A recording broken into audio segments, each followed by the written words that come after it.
What's up, guys? Carlton Flowers here with Color Boss Custom Auto Body Shop, and I wanted to do a real quick video and tell you about this product that is made by Vevor. Vevor products are all the rage. Most of the stuff, or I guess all of it, is made in China, and the prices are outrageously low, and sometimes it almost seems like it's too good to be true. I had the old unispotter stud welder, you know, the great big gun looking thing that weighed 500 tons and used these type of the straight nail studs to pull indents doing your metal work, and it went out. I shorted it out in a little puddle of water. Yeah, I did that. And so I had been eyeballing one of these spot welders for a long time, and used to be, these things are like $500 to $700, and then they actually went down to like 220. I paid $220 for this one, and I've seen them under 200. So I thought I would take my chances, and I bought this Vevor Spot, let's see, what does that even say? 090E, I think that's it. It's hard to read. It's definitely made in China, and interesting thing is, I love it. It was kind of weird because this is the grounding cable, all right? Normally, you get a clamp. You clamp the, you have a clamp on the end, and they have some weird connector here that I haven't figured out how to work this, but somehow, I guess you're supposed to maybe stud weld this on or somehow, and then screw this into this. But I haven't figured out exactly how you do that without grounding the ground. Maybe somebody can tell me in the comments, but whatever the case, I don't use it. So now, here is the actual gun.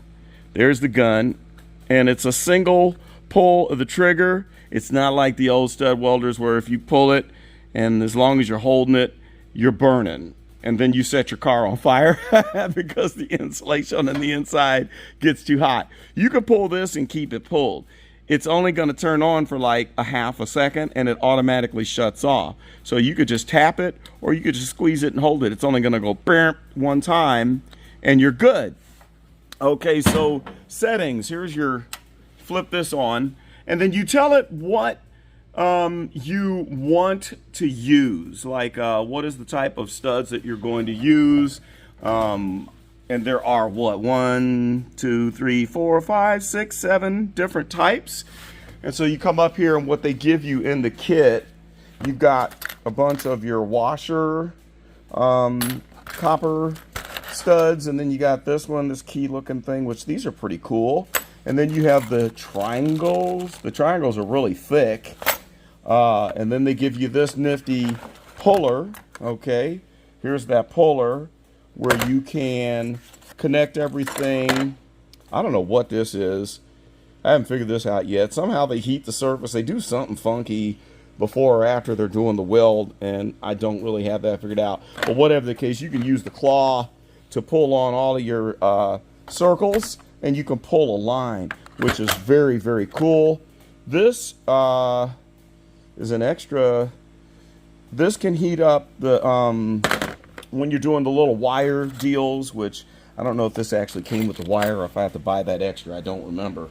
I probably won't use that though, because I think with the rings and with this puller, the claw, that's good enough for me. It does come with a couple of slide hammers, so check this out. So you got your slide hammer here, which is awesome because you can put your hook attachment on that, and then instead of the really bad thing about these little straight studs, especially with the Harbor Freight gun, the tip, you would screw it in, or it had the wheel. That's right, it had the wheel where you put the stud in and then you roll the wheel, and then you can't get that off to save your life, where they're stuck in there, and you'd end up having to bang it on your concrete floor, hit it with a hammer, trying all sorts of crazy stuff to get the slide hammer to turn loose of the stud. Well, I don't have to do that anymore, and so I can put this hook attachment on this slide hammer, which is so easy. So you're just going to take your hook and grab a hold and then pull it and then go to the next one. And that's, man, you can't beat that. It's great. I've tried it a couple of times and it was outstanding. And then you also have this option, which I will not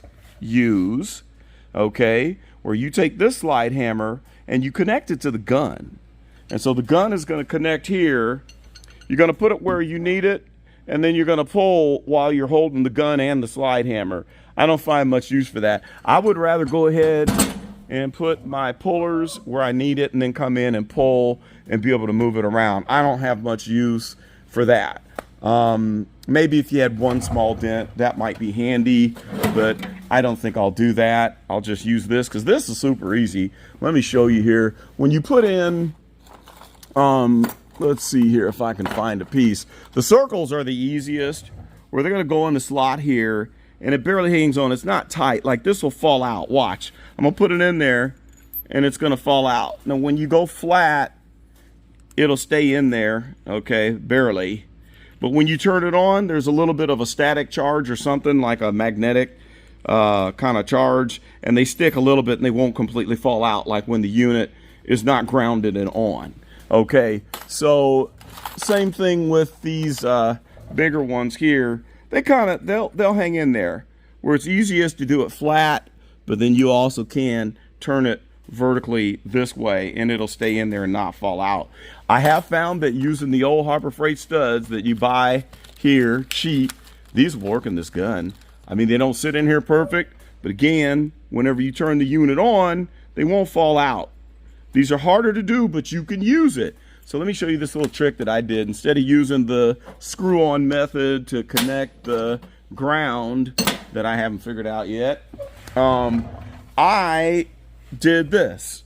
I took the ground here and I put, very carefully, it was a little tricky, but I put one of the nail studs in here and I just held this against my metal panel, and then I went ahead and took the gun and I welded on this stud right there. And then you know what I did that actually worked? Just take my ground and just hung it on there. I didn't even bend it over or anything or clamp it. This was enough that it allowed me to get all of those put on, and they held on nicely. So I'm going to see if I can do one for you here live while recording at the same time without hurting myself. I don't have protective gloves on, but I have rubber boots on, so I'm not going to worry about that. And look, it is falling out. I've got it on, but it's slipping out. It's not doing what I said it was going to do. At any rate, I will do this sideways. I'm going to go ahead and put this one on here since I'm working with one hand. I will need one near the top of this. So I'm going to go ahead and put this on here. I'm going to pull the trigger so you can see how it works. Here we go. 3, 2, 1. Did you see that? And so now it's on there. Okay. And so the cool thing is I can set the power. Here's the power. This will allow you to go up and down. 4, 3, 2, 1. That at 1 it pulls off a little too quick. There's low, that's really doesn't have any, you know, sticking power there, but you can turn it all the way up to high. And I guess if you put it on high, it's really going to stick it in there good. I'm trying 5, where sometimes they're going to pull off after a few pulls, but I don't want to burn through and cause damage to the other side of the panel that can oxidize and rust. But anyway, that is it. Let me flip this camera so you can see me. So that does it with the demonstration. That does it with the demonstration. Let me know in the comments below if this was helpful and if you're more willing to try one of these out. I'm satisfied with it, and this thing will pay for itself with one job. One job completely paid for. So I kind of like it, and I've been buying Vevor stuff. I'm gonna buy some more Vevor stuff because I tend to find that these products are actually working out pretty well. So I'll put a link in the description to this actual unit if I can remember. But anyway, that's all I've got for now. This is Carlton. We are done. We'll see you on the next video. And you know what I always say, just shoot it.